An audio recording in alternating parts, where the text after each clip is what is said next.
Jeff Duncan of the New Orleans Times-Picayune on the phone. Was there a bloodletting yesterday in the offices of Sean Payton, Jeff? A little bit, Rich.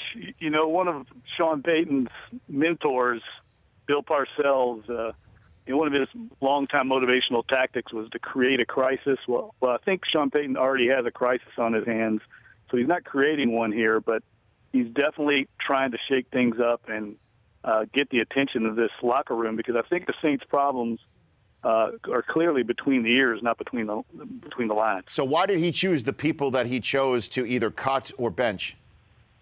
Well, he's got a young team on the defensive side of the ball. They cleared house, as you know, in the offseason with a lot of veteran guys. John Vilma, Will Smith, Jabari Greer, Roman Harper, Malcolm Jenkins, those guys were part of that Super Bowl team in 2009. And for whatever reason, the new leadership on that side of the ball, that core, has not really stepped into the void. And I think he's trying to shake them up and get them to play more professionally. And that starts not only on Sunday, but on Monday throughout the week. So how do you think this plays out moving forward?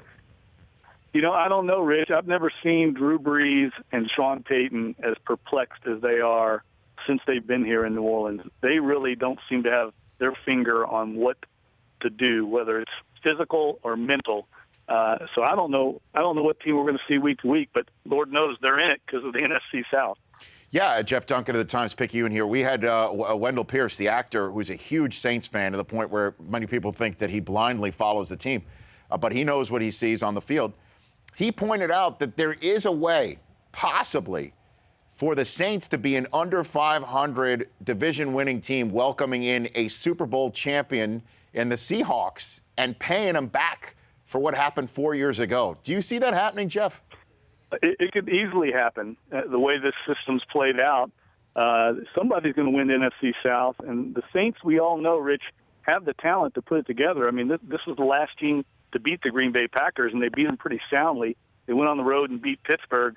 They've got the highest upside of anybody in the NFC South, and I guarantee you nobody in the NFC is going to want to come to New Orleans and play them in the Dome in the playoffs. That's a dangerous proposition.